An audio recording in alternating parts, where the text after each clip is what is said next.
in front of every single guest. Inside his own house, she looked at her ex, told him he'd been the best man in her life. He smiled, walked over and said, "Always be my little woman." She hugged him. Randy stood up, walked across the room, picked her up and carried her out the front door.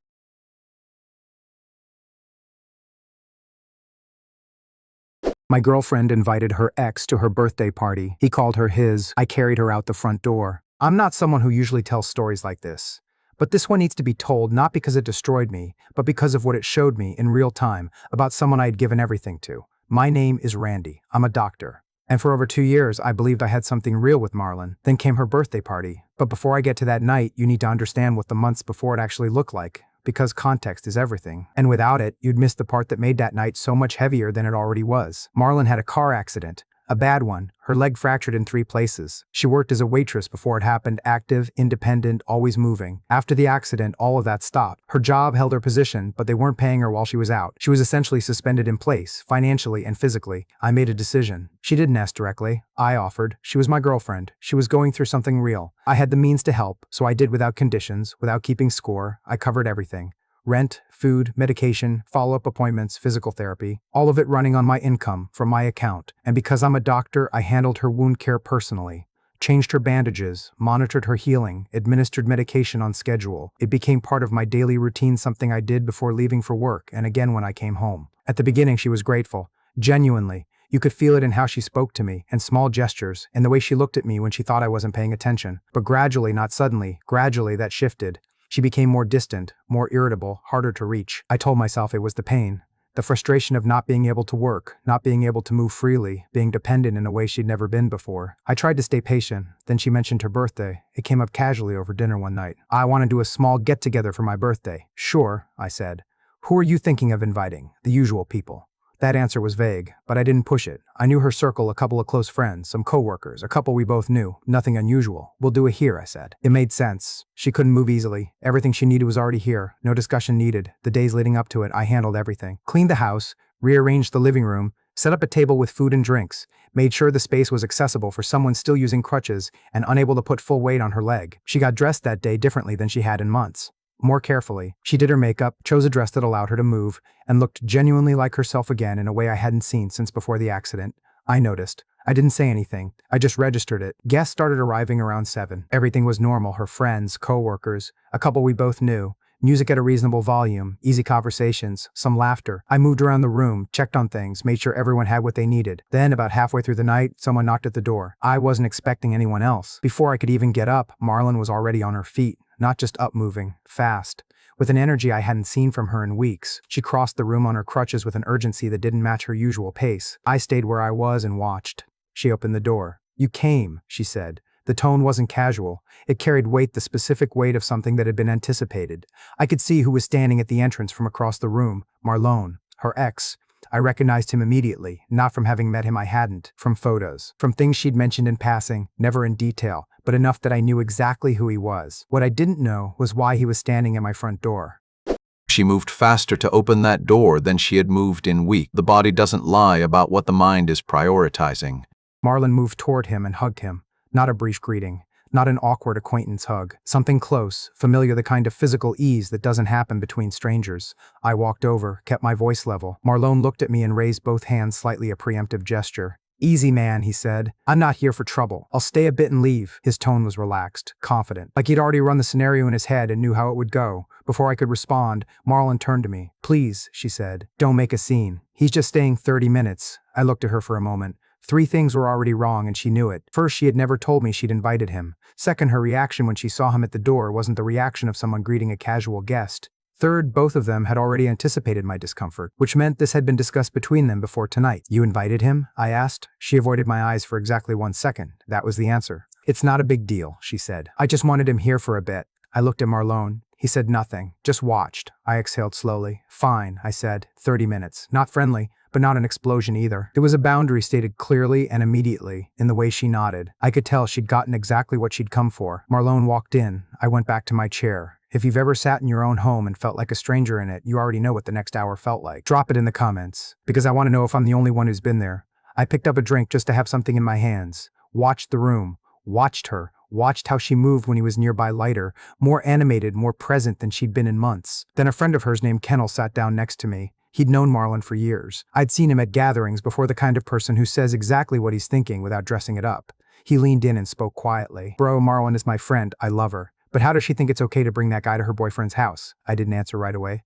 If you want to tell both of them to get out, he said, you're completely within your rights, and I'll back you. I turned slightly toward him. He wasn't joking. His expression was completely flat. I want to, I said, but I don't want to ruin her birthday. A pause. I looked at the floor. But how am I supposed to feel comfortable in my own house? Kennel nodded once slowly. That already says everything, he said. He didn't push further. Just sat there for a moment, then stood and went back to the others. I stayed in that chair. Marlen raised her voice. Can I have everyone's attention for a moment? The music dropped. Conversations faded. Everyone turned. I felt something tighten in my chest. She steadied herself on one crutch, centering herself in the middle of the room. The room waited. I want to say something, she began. Her voice was emotional, but controlled, the kind of control that comes from having rehearsed something, or at least from having thought about it long enough that the words came out smooth. Thank you all for being here. These have been hard months. Some people nodded, murmurs of agreement. The accident made me appreciate things I used to take for granted. Being able to walk to the corner store, things I never thought about. More nods. The room was with her, and I feel like I've let some of you down, and I'm sorry for that. A friend called out from the back. You haven't let anyone down, Marlen. Several people agreed. Then she paused. Her eyes went slightly glassy. There are people I hurt, she said. The room shifted, and especially one person who I hurt because of my own immaturity. The relationship ended because of me. Heads turned. Some toward me, some toward Marlen. I'm sorry, Marlen. She said it directly, without hesitation, without looking at me. I was possessive. I know that's why you left. Each sentence landed separately, with its own weight. You were the best man in my life. The room went completely quiet. Nobody moved, and then Marlen stood up. He walked toward her slowly, unhurried, like the moment belonged to him, stopped at her side, looked at her, and with a slight smile said, You'll always be my little woman. Some guests exchanged uncomfortable glances. Others looked at the floor. Marlen didn't hesitate. She leaned toward him and wrapped her arms around his waist, resting her head against him, completely at ease, completely natural, like I wasn't in the room, like none of this was wrong. She didn't say it to provoke him. She said it because she'd stopped pretending. The disrespect wasn't the words, it was that she'd clearly decided he no longer required consideration. I stood up. What the hell is going on here? My voice broke through the room. The music was still playing, but nobody was listening to it anymore. Every face turned toward me. So your ex comes to my house, I said, and you say that in front of me. In my house. Marlen's expression had changed, the warmth gone, replaced by something nervous. Kennel, standing to the side, gave a single slow nod. I kept going. What world are you living in, Marlen? She started to cry, not dramatically, steadily, the kind of crying that comes from the corner of someone who knows they're exposed. One of her friends cut in immediately. Don't be so cruel. Her only crime was loving with everything she had. I turned to her. Stay out of this, I said flatly. This isn't love. This is a complete lack of common sense. You don't know anything about love, the friend said. I looked at her directly, held her gaze for a moment. Interesting take, I said, coming from someone on her third situation with 3 different people. The room went sharp. The friend's mouth closed. She looked down and didn't say another word. I turned back to Marlen. Get out, I said. I don't want to see you here. She looked up at me, tears running, voice breaking. But who's going to take care of me if not you? That sentence. That one sentence, asked genuinely, with no apparent awareness of how it sounded, cut through everything else and showed me exactly what I'd been to her. Not a partner, a resource. Let Marlen take care of you, I said. She turned toward him, automatically, instinctively looking for the backup she assumed would be there. Marlen raised both hands and shook his head. No, no, no, he said. I just came for the food. This whole scene wasn't part of my plan. I'm out. He turned, walked to the door, and left without looking back. Nobody stopped him. Marlen stood in the middle of the room, held up by one crutch, crying, surrounded by friends who were whispering reassurances I wasn't listening to. I walked toward her. She looked at me. I reached down, picked her up carefully, both arms, the same way I'd been handling her for months, and carried her across the living room, through the front door, and set her gently on the other side of it. I handed her the crutches, looked at her one last time, not with anger, with the specific calm of a decision that's already been made and doesn't need any more words. Then I stepped back inside and closed the door. He didn't slam it, he closed it. There's a version of ending things that's loud and a version that's final. He chose the one that was final.